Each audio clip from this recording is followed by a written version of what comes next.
So I spent literally years doing a one-to-one connection between patterns found in modern physics, biology, and chemistry, and these patterns that were known and taught in spiritual traditions around the world.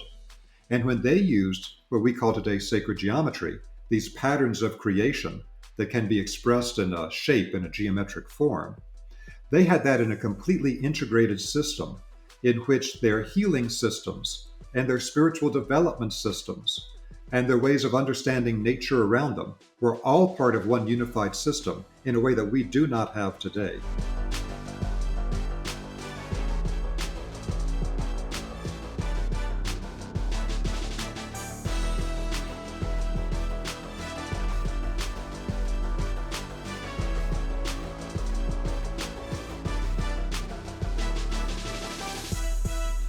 So my story for my work in sacred geometry, I think like a lot of people, I was very interested in metaphysics when I was young. Who am I? Why am I here? What's this all about? How does this work?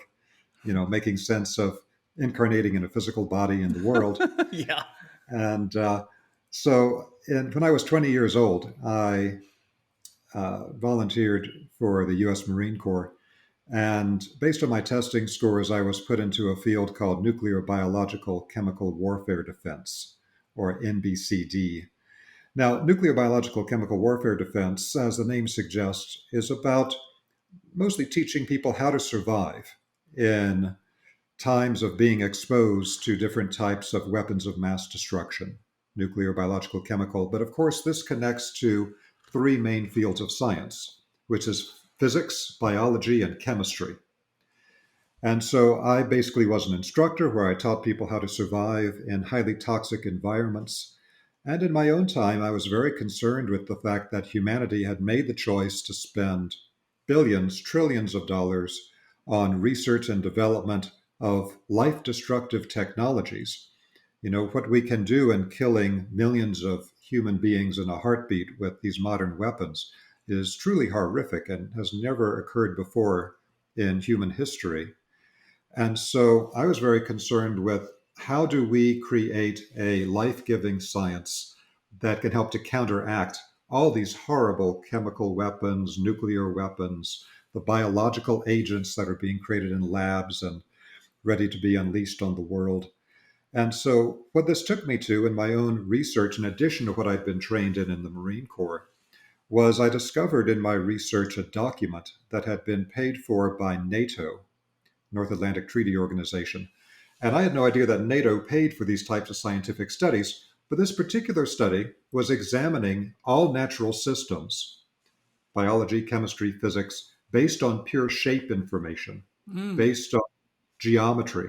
Very interesting. And as I was looking at this, I was like, this is so much easier to understand than what we get taught today in these fields, where the majority of the public is completely excluded from any understanding of modern science because they tend, for reasons of elevating themselves above the common person, to always want to obscure what's behind their work in modern science to make themselves appear special, mostly by using very complex algebraic equations and stuff that everybody tends to have these kinds of post-traumatic stress disorder feelings about math from high school. And so they're not going to get into all of those algebraic equations. But if you present how natural systems work according to pure shape and pattern and geometry, a child can understand it. It becomes so straightforward. And I thought, this is really incredible. And from this perspective, you can see all kinds of relationships and particular principles behind how human health works and how all these natural systems work that otherwise are completely obscure to us.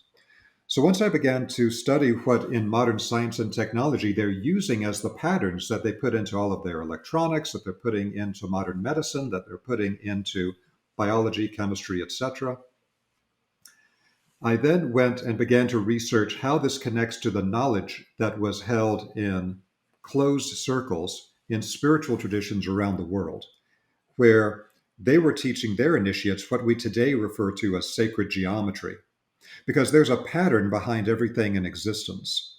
And as I began to find this, I found that all of these empirical patterns behind all structures in the physical world, whether it's in the human body, things related to health or illness, things related to how all physical matter is constructed, that these key patterns were all known to the ancient world. Now, this is never discussed in any type of scientific research that talks about these patterns. They just kind of puff themselves up that, oh, we found this pattern. This is how these molecules fit together to create this element or something like this. But they never say, oh, and by the way, this was taught in schools of sacred geometry in Greece 2,500 years ago, Right. or in Egypt 5,000 years ago. They never talk about that. They always act like the ancients knew nothing Right. and we know everything, Yeah. which is complete nonsense. So I spent literally years doing a one-to-one connection between patterns found in modern physics, biology, and chemistry, and these patterns that were known and taught in spiritual traditions around the world. And when they used what we call today sacred geometry, these patterns of creation that can be expressed in a shape, in a geometric form, they had that in a completely integrated system in which their healing systems and their spiritual development systems and their ways of understanding nature around them were all part of one unified system in a way that we do not have today, and created a much more healthy and holistic understanding of how all life interconnects. And so, after I found this hidden key to modern technology and everything else in the ancient knowledge of sacred geometry, I found there's a tremendous amount there that's not in modern science and technology and can help to redeem the destruction that modern technology is having on our planet through the misuse of physics, biology, and chemistry. So I then began to create and teach courses on how all these patterns control our lives, how they can be used in a variety of different ways. And that was alongside my own spiritual work, which was very connected to the work of Rudolf Steiner. And so when I first began to teach publicly, I was actually known as a Rosicrucian teacher Mm. because I went very, very deep into classical Rosicrucian knowledge in the sense of the European Rosicrucians like Rudolf Steiner, not affiliated with North American Rosicrucian organizations or things like that. I always tend to jokingly say, following the statement by Woody Allen, I don't want to join any organization that would have somebody like me for a member. Right. Yeah. So I'm not really an organization joiner. Right. Uh, and one thing I really liked about the European Rosicrucians and the work of Rudolf Steiner is you don't have to join anything. It's not about joining a group and earning a variety of grades and getting political status in an organization. That has no interest for me whatsoever. Yeah. It's really all about learning to be fully conscious of how we as human beings develop spiritually, how we connect to the spiritual world and non physical realities, and having a direct connection to these higher realities, not through any other person or organization. So when I got out of the Marine Corps, I then went to university and after many years got my PhD in international studies. And so that's my primary background in the academic world, PhD in academic studies, and the training and the teaching that I did in the Marine Corps. Once I graduated with my PhD, I decided I wanted to open up an institute to teach these spiritual science and vibrational science healing topics to the public. And I created the Vesica Institute for Holistic Studies. And that was a bit over 20 years ago. So I've been teaching both live and now for the last number of years online classes for over 20 years. And so we do our best at the Vesica Institute to be able to create these very clear, concise summaries of very deep and hard to find information so that people can be empowered with the knowledge as quickly and easily as possible without having to give their authority or independence away to any external organization.